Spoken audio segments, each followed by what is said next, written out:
Welcome back, everyone. Neil Farrimond from Portugal, Simon Severino from Vienna, for you guys to help you build a B2B sales system end to end. And today, we want to help you build a B2B sales system that's supported by Claude Code so that you do only the fun part and the boring part is done by 40 to 1,000 agents for you. Welcome, Portugal.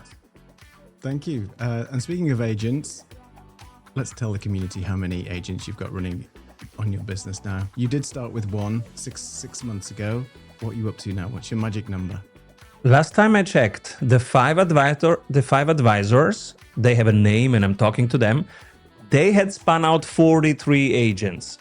Now those 43 might be a slightly higher number. Meanwhile, it's easy for them to scale the number. They call it hiring, but actually they're just spawning them, right? Just spinning them up. And basically an agent is a it's an AI that's recurringly doing something and is responsible for a part of a task or for a full task. Like let's say managing the YouTube channel. And so there is a YouTube agent, and then there is one for LinkedIn and one for prospecting, etc. Last time it was 43, might be slightly more. I don't know exactly. That's the fun part. I think about bigger strategic levers like partnerships, licensing, next book, closing bigger deals, and prospecting and teaching. That's mainly what I think about. And I'm glad I don't have to think about all the nitty-gritty parts of the business, like who are we hiring, and I don't know. I don't care as long as the output is there. And from your perspective, like that could be 42 agents running at any one time, right? So they can spawn up agents, they can do a particular task, and then they can just say, let that agent go, like fire that agent because he's done a particular task and then move on. So it's not necessarily that you've got 42 agents running 24 hours a day. These agents could do certain tasks at different times, right? Yeah. There's advisors, right? You can just agents, and sub-agents. Advisors, it's exactly 5. There is a CTO, strategy guy, etc., sales guy. So CTO has the responsibility also of staffing, everything personnel. That's the CTO, Boris. And also everything token efficiency. So he has rules, governance rules that I gave him. It took me like a week to design governance rules, like tiers of data, how we budget, what are the goals, how to steer all the activities towards the goals, how to budget attention, time, tokens, money according to the goals. So for example, 5 different agents want to have access to a software and they want to spend tokens for that. Now the CTO triages, okay, let me check, what are the July goals? Which of those 5 actually contribute most directly to the July goals? They will get the resources. The other ones will be paused. If Boris is not sure, he shoots me an email and he says, decision, Simon, and he explains context, A, B, proposed decision, pros and cons, and then I answer and they decide.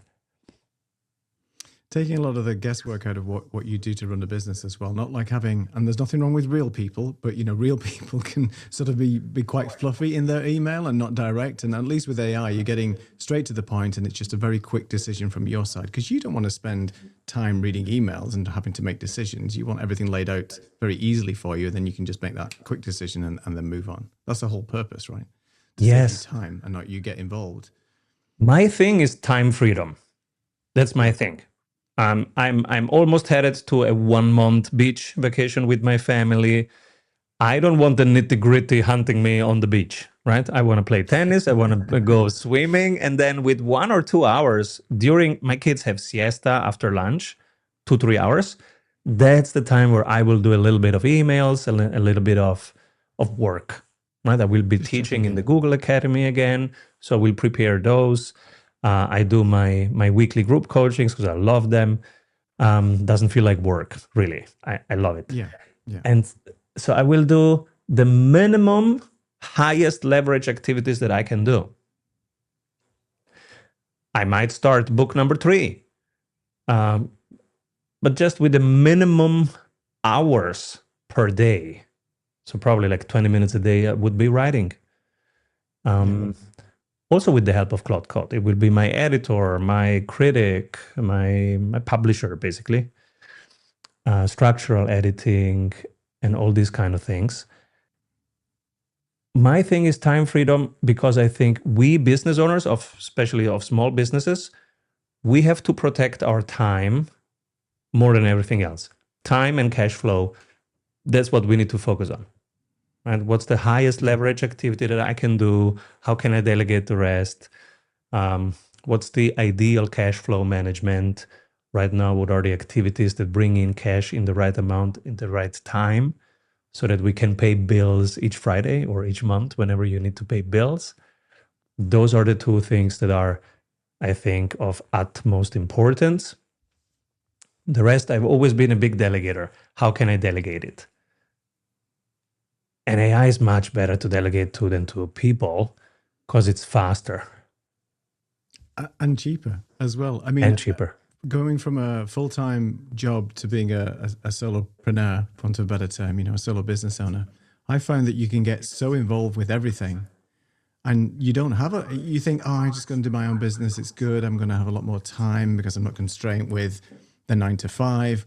Well, you end up actually working a lot more hours, a lot longer, spreading into your weekends, because you don't have anybody telling you what you should be doing. But as a boss of your own company, you end up really putting everything on your own plate. So you have to control everything, right? You have to be involved. And I think before AI, you had one choice: go and delegate that out, as you said, but then you're delegating out to people, which costs money. And if you're just starting off, you don't have money, you don't have the budget. So AI, I think, has been a lifeline for a lot of small business owners, just to help with the whole process. So today is a great topic that you're going to talk about, which is the whole sort of B2B sales system, right? In terms of how to use Claude Code to help you with that, because that's one of the biggest challenges, I think, as a solopreneur.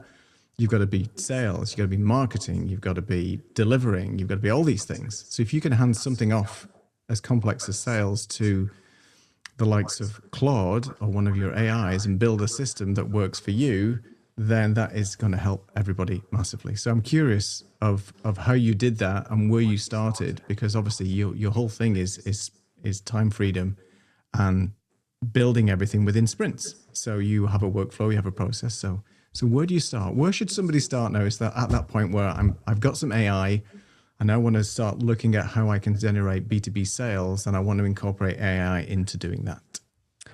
My first step that I really recommend everybody listening, and I've told you guys in the community this a dozen times, is write down in one place how you do stuff. One place. I pick Notion for this because Claude Code can write back and forth in Notion, can update that. But you could pick probably ClickUp or many other things too. I do not recommend spending your own time writing it down. You either, 2 years ago, I would have said, have your assistant write this down, or a systems champion, which is a dedicated role in a company to do that. But right now, Claude Code can do it. You can really say, hey, Claude, based on what you know about me, let's start writing down, this is the place. Let's start writing down how we do stuff. How do we attract people? How do we close deals? How do we deliver on the promise? And how do we learn every week from our actions and the feedback that we get?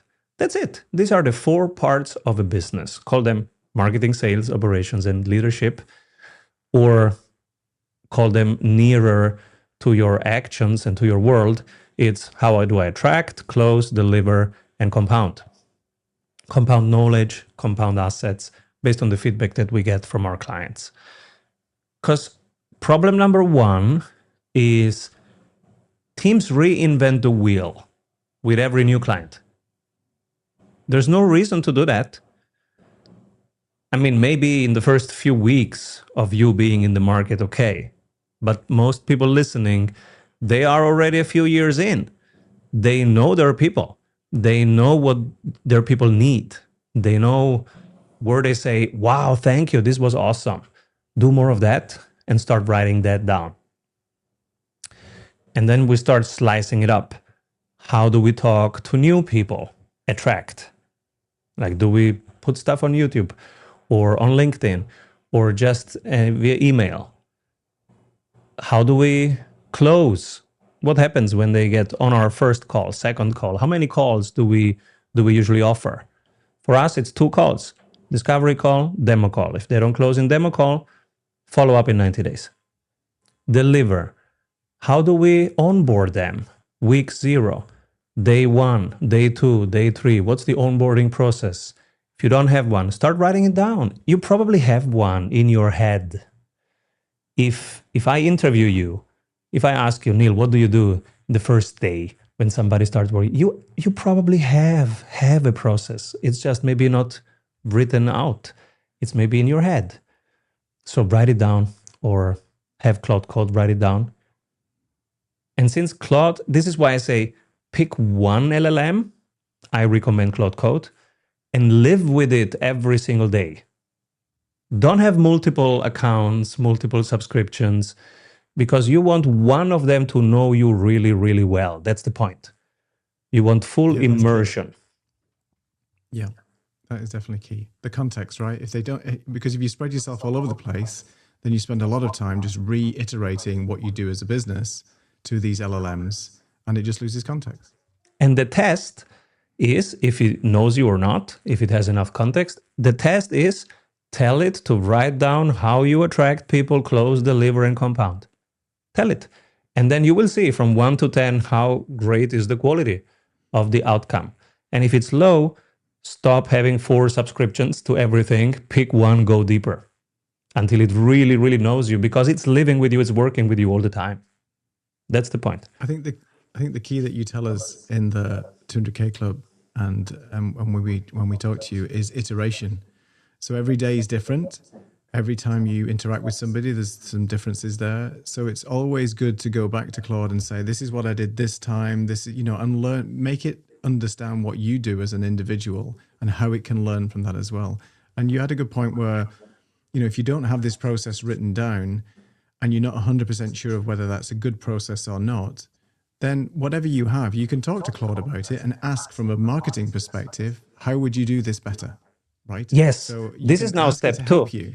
Oh yeah, let's go to step 2. So step 1 was you write down how you do stuff. The technical terms is an SOP library. What does SOP stand for? Standard operating procedures, right? It's the processes. It's how you do stuff. A checklist is an SOP, is the smallest form of an SOP. And a bigger one is including passwords and including what you do if this happens or that happened, who is responsible for it, etc. That's a full process description, including the trigger, how does it start, what starts this process, and who is responsible in each step, and how many steps are there, and where can you find the information for it, for example, the passwords or the source of truth. So it's a full process.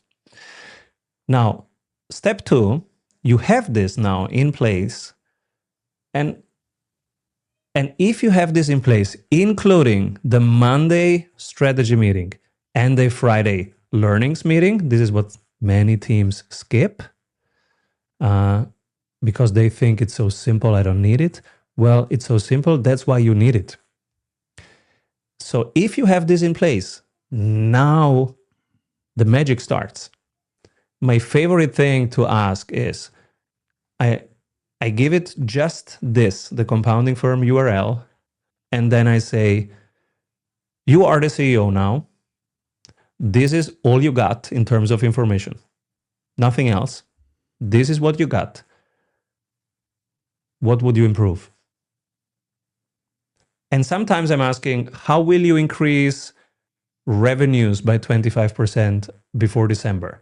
And sometimes I'm asking, what would you stop doing? Sometimes I'm asking, where is our strategy diverging from our actions? What's the gap? So I have different angles, but every second day I'm asking something like that. I give it the whole thing. Especially if you are a solo founder, right? I mean, you are doing all this strategic thinking alone. You don't have to. Now you have a partner in crime here. You can say, what would you do? What am I not seeing? What should I actually be doing? Where are the lowest hanging fruits to increase revenue by 15% this month? Where are hidden assets? That's the J. Abraham question. Where in this business are hidden assets that I am not monetizing enough, but I could leverage? Which relationships are hidden in here, in this CRM, in the two pipelines, the prospecting pipeline, the deals pipeline, that I could leverage this week? And how? Yeah. Those are key things I think that you would overlook very easily, or you can overlook them very easily if you're just on your own, right? If you're doing this on your own, it's really hard to track everything. Like you've mentioned to me before, you've missed emails. There was a guy I should have followed up, or this person I should have followed up. Same happened to me, a couple of times. I've asked it to go through my emails or my CRM and say, am I missing something from here? And I love the fact that you do the Monday strategy, like what are we doing this week? And then on the Friday, what's worked? What hasn't worked? What needs to be changed? Because it's very easy for somebody like me to keep plugging on with the same thing. It's the side of madness, isn't it? Doing the same thing every day, repeatedly, expecting a different outcome. So, you've got to change, but you need somebody to tell you that. And that sometimes we don't have that unless you're paying, top dollar for the big five, the consultancy firms to come in and tell you. And as a solo business owner, you don't have that kind of budget. No. So later today, for example, in the 200K Club, we will do 3 rounds of prospecting together, live in the room. And why 3 rounds of 10 minutes each? The first round, everybody will do their prospecting. And I will watch everybody. And I will do my prospecting live too. Second round, we might change stuff. Depending on if it worked, well, we changed nothing. We just increased the volume. If it didn't work, we will change it in round 2. It will be my job to say, you try this, you try that, you stop doing this, you try that. And then by the third round, some of us will have changed how they do prospecting, and some will have found what works and found a lever point to do more of it. For example, giving it to agents so that they can do it 24/7, even while you sleep. But we will do 3 rounds because that's the game in business. It is, let's find ways to optimize what works.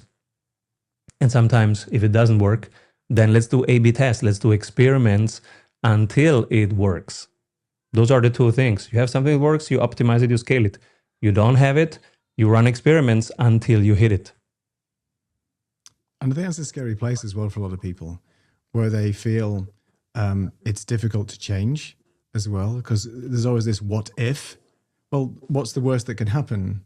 It doesn't work for you, but you haven't wasted $10,000 and 6 months of your life. You've maybe wasted a few weeks, learned from that experience, and then pivoted to something else. Yes. I know that's a problem for me personally as well. Not, just trying different things is scary. But if you've got somebody to help you, like yourself, and AI augmented with that, it just makes it a much easier process. Yeah. And what's the riskiest thing for a business owner? It's a dry pipeline. Yep. That's it. It's the oxygen of the business. Right. Yeah. That's why prospecting optimization, prospecting practice, like we do in the sales team, prospecting experiments, that's something that I have on my plate every single day. Like literally my top 4, 2 of them are prospecting. Yeah. Because the amount of prospecting that I do this month equals the pipeline number in 2 months. Yeah, and it's not a do and receive type of workflow. It's you do something, but it only may happen down the line. You're not expecting instant results, but you have to build that momentum in order to fill that pipeline later on. And I know a lot of people struggle with that, myself included, like having, wow, there's nothing here for next month. What do I do now? So you start to get into a little bit of panic mode. So I think what you're going to be doing today is going to be very helpful later on, just to really alleviate some of that fear, but push some of the the work that you don't want to do, the crappy work, for want of a better term, to AI to help it do something for you. Yes, and panic is urgency. So it's I welcome urgency as a coach. Right. Too much might paralyze you, so we don't want too much. That's why we create a safe environment. We do this together, and I bring tools so you don't start from scratch. You have tools in your hand, and you see what works, and you start with something. But not enough urgency, complacency, that would be much riskier, because a complacent team doesn't even notice that the pipeline is drying, doesn't even notice that people are not prospecting. And so when you notice it, it's too late. The whole culture has become complacent. Maybe they don't have any prospecting accountability processes. Like every Friday, they're not asked even every Friday, what did you prospect? What did you learn? What are new objections that you hear? What was easy? What was hard? What should we stop doing? Well, then you have a problem. There was something that somebody taught me years ago, because I made mistakes, obviously, as working with other people and so on. Always inspect what you expect, because if you give tasks to people, and whether that be sales team or whatever, then you're relying on them to do their job effectively and then report back if there's a problem. But people being people don't necessarily do that. So how can you have that check and that view of what's going on if you don't actually go and inspect, or have a sort of a meeting every Friday just to do a round robin? Tell me what you've learned, tell me what's working, tell me what wasn't, and you can fix it, because you can be very agile then. You can actually dynamically shift and change things. Come Monday, you can try something new. But if you leave it for months, as you said, you got a dry pipeline, businesses die, and that's when the trouble sets in and the panic. Yeah. So I started rowing for fun as a beginner. With 46, I started a new discipline. And of course, it's tough, right? I'm the worst of all. Technically, I'm fit, but I'm not fast.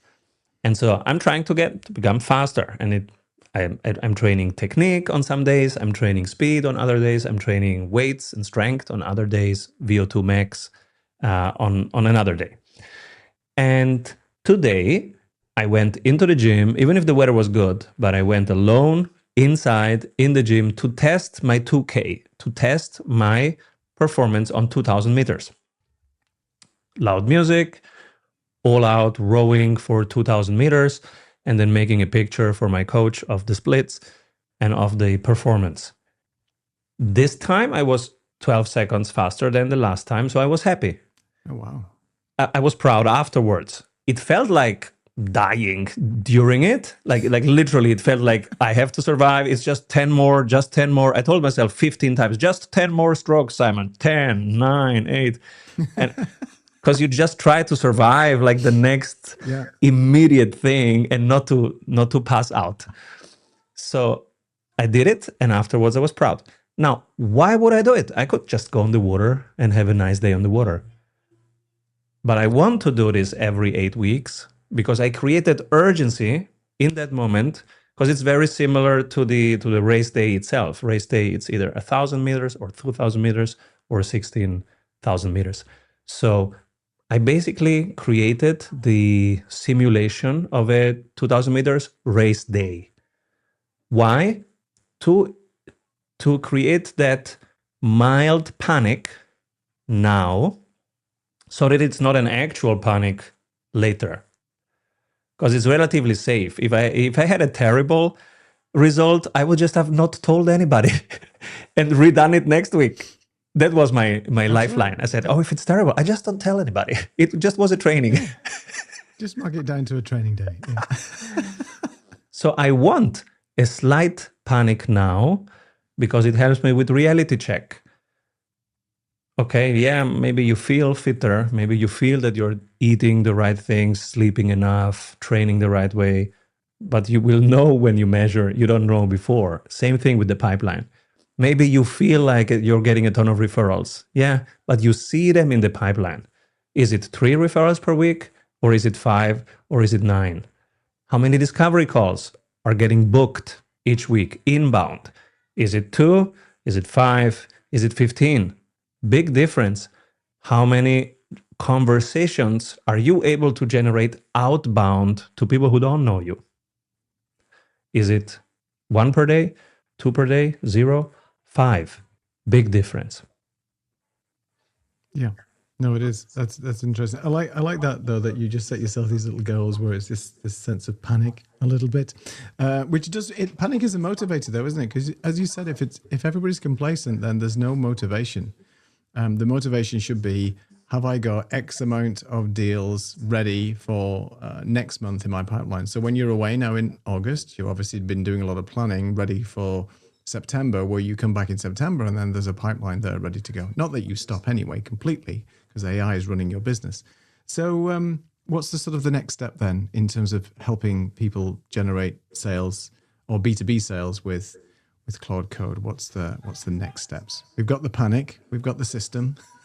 What's next? My mild urgency, right? You don't really want to panic. I wasn't really panicking, right? I was in the gym. I wasn't surviving alligators. I was in the gym. I can stop any moment. But I'm creating that reality exposure that you want. And the reality exposure for a small business is you might run out of cash if your pipeline dries out. So look at your pipeline. That is urgency enough just to look at it once a day.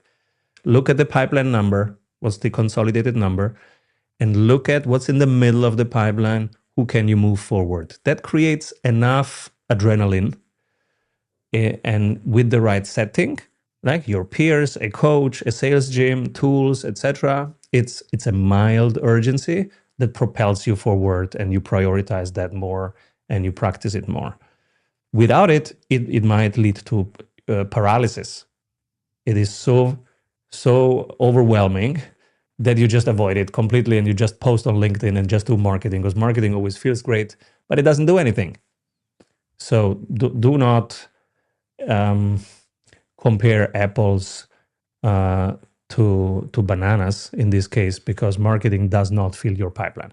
It creates brand awareness long term. That's not pipeline. Don't confuse these two things. And I think a lot of people do. Yes. People definitely do confuse that, right? Well, I'm doing marketing. I'm pushing out posts every week. I'm going to YouTube. I'm writing my Substack. I'm doing this. Maybe I'm talking about myself now, but it's true though, right? Because a lot of people do that. But what are you actually doing to generate sales? Those tangible connections, conversations. Because people buy from people. They're not going to buy from a post specifically. They want to have a conversation with you. They want to get on a Zoom call with you and see what you do and how you can help them. And I think that's what you're going to be talking about today, right? Specifically. And prospecting. And when you prospect them, so when you send them a first message and they go, who is this guy? They will check your content. So this is when your marketing actually will matter, but only if you do step one, because now they will check, oh, let me check this guy, Neil's content. Is he really that good? Let me check his own videos. And then I will know if he's actually legit. Yeah. And that and it's not AI. Yeah. Because I give him my time. If he's good, if he's real, if he's good, if I like him, and if he's a pro, then I will give him my time. If he knows something that I don't know, but I need to know, does he have some alpha? He will get my time. But if his content is worse than mine, why should I spend time with this guy? Yeah. I cannot trust him. I don't want to waste my time.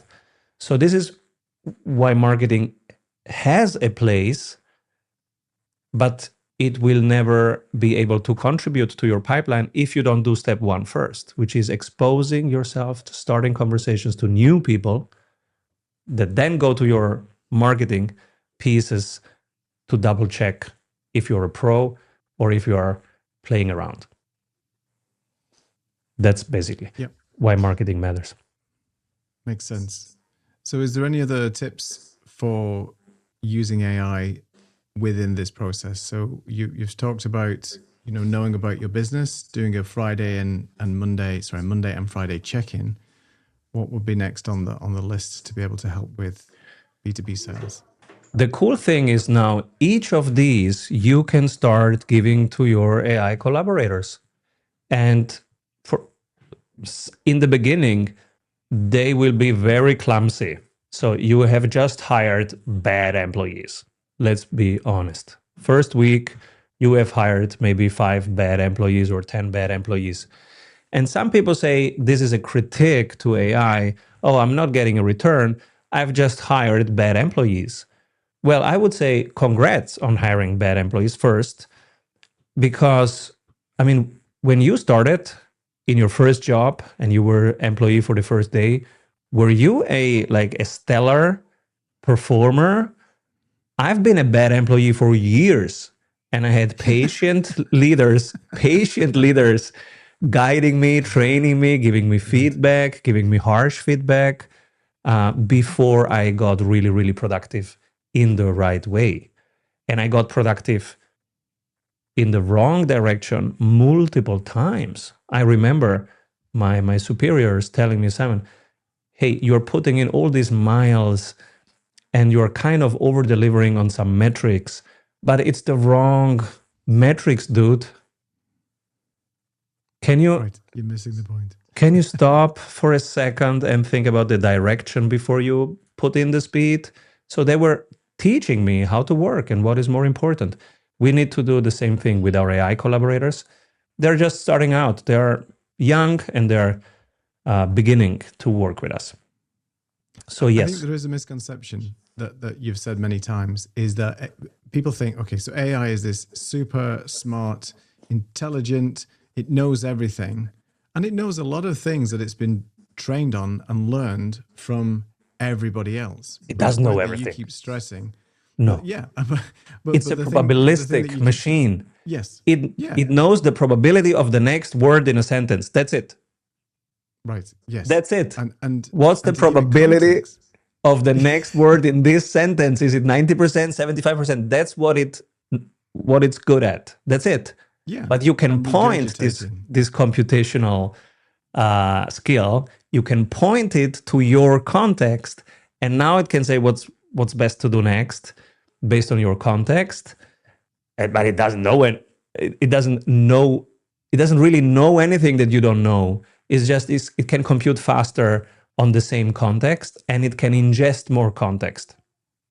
Yes, and that's the misconception that people think, well, it has all this skill. I don't need to really give it much. It can just run and do stuff in my business. And I know we keep saying this every time we're on the show, but it's the most important thing that people get wrong is they don't spend enough time nurturing and making sure that the AI knows about your business and what you do. And by not asking it questions, what you've learned today, tell me about me, all these things to reiterate, so it reaffirms exactly what it knows about you is the wrong approach if you just let it go and run. And this is why a lot of businesses are pulling AI out of their business, because they've not spent time with it. Yeah. So I would manage expectations. I would say, let's pick one of those per week and point the AI to it. I would say, okay, let's start with attracting new people. So, dear agentic collaborators, this is my ideal client. That's my ICP, 15 levels deep. This is my anti-ICP. So it's really, you have to go 15 levels deep in explaining who is your ideal client, what makes them ideal, and also who to exclude. Now it can generate lists for you. That used to be complicated and expensive. Now it can generate a list for you for 40 cents, because you have to still sometimes pay for extra data providers. But last week I've spent 40 cents for 75 ideal clients, email addresses, and LinkedIn URLs. Wow. Awesome. And it took 5 minutes for me to get them. And then I said, awesome. So now you've created the list. Perfect. Now let's create a sequence of messages. And so you ask it to do it with you. So this is how I do sequences. Let's set up a sequence. And then we'll ask you, okay, where do you want to set it up? And if you have no clue, you say, I don't know, which software should I use? Based on my tech stack, what do you propose? Research. Find out, what should I use? It will propose a few. And then you can start an actually prospecting campaign based on what you did and what's actually working for your ICP right now. And you say, scale that up and run A/B tests on it. Now it starts to augment you in attracting. After a few weeks, you feel good with it, you give it more permissions, and you move to closing. Hey, watch me close deals. These are the recordings. What can I improve? What am I missing? It will say, well, do you have a structure? You kind of seem to wing it every time. I don't see a structure. Do you follow any sales methodology? Oh, no. Should I? What are the good sales methodologies? It will give you a few. And it doesn't really matter. I am biased because I have my own sales methodology, 8 steps of repeatable sales.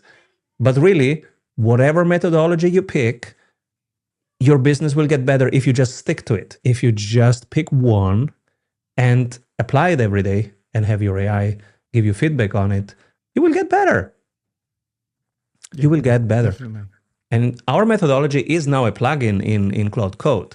So it's slash sales coach, and you literally get us coaching you with the methodology that we use, the 8 steps.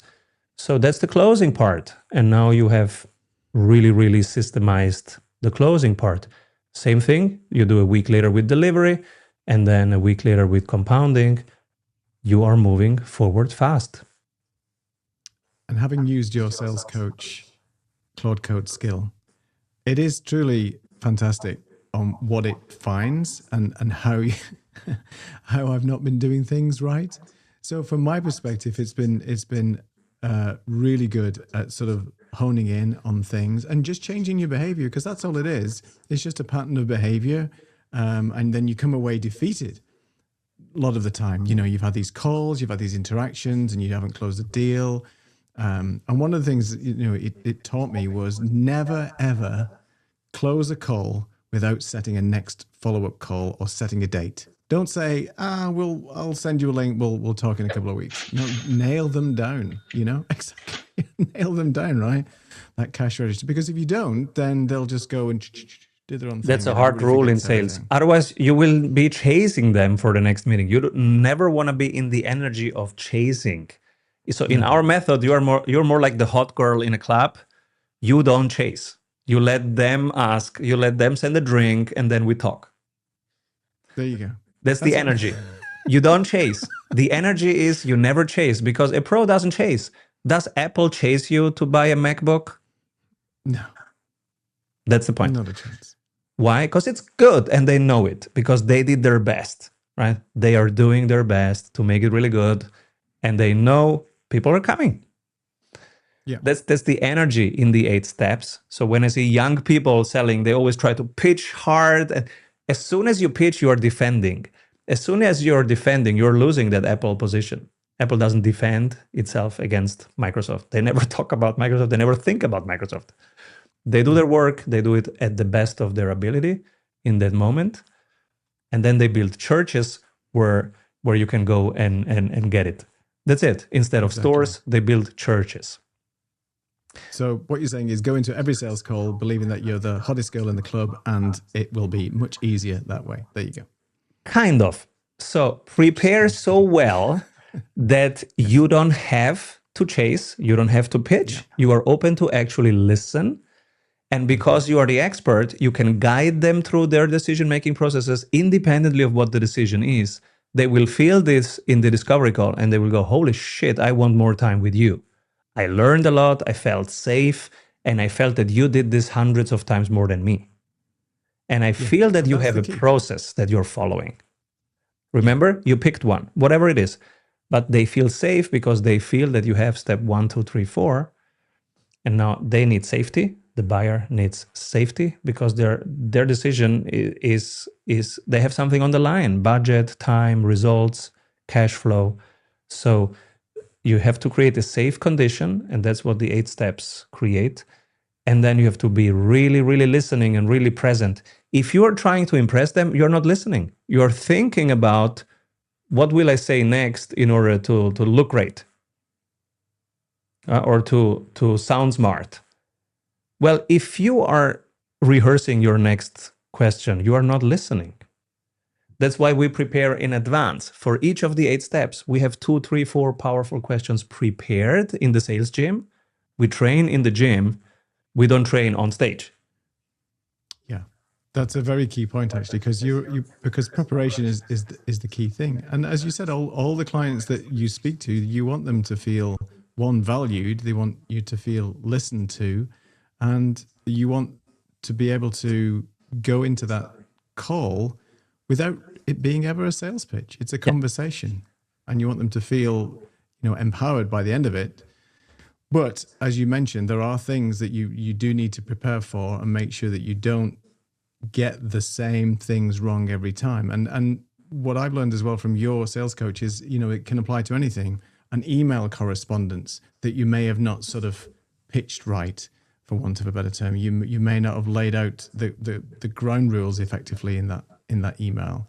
So, and then you're doing the same thing wrong again. So there's lots of ways that it can help. And I use one of your skills in the tool based on a transcript, of a conversation. And that is a key thing. So you're learning from the conversation. So if you're not collecting your transcripts on every call that you do, you've no reference then to put into a tool like this to be able to learn from it. You're just going to do the same thing again. So that was a key thing for me, putting the transcripts into your tool, it telling me what to do next time from a conversational perspective, and it helps tremendously. I'm always thinking now about what you've taught in that tool and some of the steps, and it helps so much. And it's difficult when you're starting off because people don't know. You're just trying your best. You want to close that deal, and it comes across maybe it's been a little bit desperate sometimes as well, I think. And that's the point. The more you try, the more you come across desperate and thirsty, and that will backfire. That's the point of being the hot core. You don't try hard to impress or to win the deal. If you try too hard, it will backfire. And so we're trying in training to create all these conditions, powerful questions, a great process that you feel well with, your true answers to objections that will come, the price objection, the timing objection, is it right for me, is this right for my industry? We know 10 objections that you will hear, so we will be prepared with some very good questions, some very good answers for that. And then we're not thirsty when we enter that. And the second part is we do daily prospecting habits so that your pipeline is always full, ideally 110% full, because that's the second thing. If my pipeline is 50% full, I will be thirsty because I'm almost running out of cash. I will be desperate, and it's hard to hide that. So the second part is really doing your daily habits so that you will not enter desperate. You will never go to the grocery store hungry, because then you just buy chips and Red Bull, right? You go to the grocery store not hungry, and then you buy your broccoli and tuna. That's the difference. Good points. And to the harsh coach, today it should be harsh. The coach should be harsh. If it's a good coach, it will be harsh. But we should become kind of flexible in receiving that without feeling defeated. Instead, feeling like, oh, we got more fuel. Because an example from rowing, right? Last week, our coach dissected a video of 4 of us rowing, and we felt totally defeated. Like, he found like 20 things that we have to improve. Wow. And we were like, oh my God, I need a beer now. And then he showed another team of 4, and he found another 20 things on those. And he said, they won the Paris Olympics. This is the team of 4 that won the Paris Olympics. And we were like, oh, okay. So that's what a coach does. You always find 20 things to improve. And then we felt like, oh, okay, we don't need a beer. We just need, a little bit of magnesium, a few bananas, and then tomorrow coming and drinking enough water to recover. And then the next day we will be back practicing. Yeah, and it should never be seen as a criticism. It's just a way of incrementally improving something that you're not doing right. And there's always room for improvement. Yep. As a musician, practicing and getting things wrong and tweaking and changing technique and learning and so on is all part of the process. And, sales, let's be honest, is not easy, especially if you're not used to it. So if there's anything that you can do to improve and have a coach to help you with that, should be taken and received well and not be seen as criticism. It's about empowering you to actually do better. And a good coach will see 20 mistakes, but he will have the ability to pick the one to practice over the next 3-4 days and just give you an exact cue on what to do. And it will give you an exact exercise. Like of the 8 steps, I usually see problems in all 8 when I get a recording. But an experienced coach, and this is the difference, pro to not pro, will find that little piece that is now the best thing to practice over the next 3 days. That will give you that confidence, that will make you see results, and that fits to your current skills and strengths, so that you go, oh, okay, I knew that I'm doing a ton of mistakes, but now I tried this one thing, I feel elevated, I see results, come on, coach, give me the next. Well, always great advice as ever. Where can people get all this wonderful advice from you, Simon? Where should they go to? We hang out at strategysprints.com. This is strategysprints.com. You can try everything for 7 days for free and then decide if this is ROI inducing enough for you, if you like the people, if you like the granularity, and you can find out, are these people thirsty or not? Are these people pros or not? And then you can decide. Wonderful. Well, it's been great. I guess we're taking a little break whilst you're on a holiday. We'll be back in a few weeks, I guess, right? But no microphone, no camera there, so no lives. Good. Take the time off. All right, guys. Thank you, Neil. Enjoy Portugal and see you soon. See you soon. Take care. Keep rolling, everyone.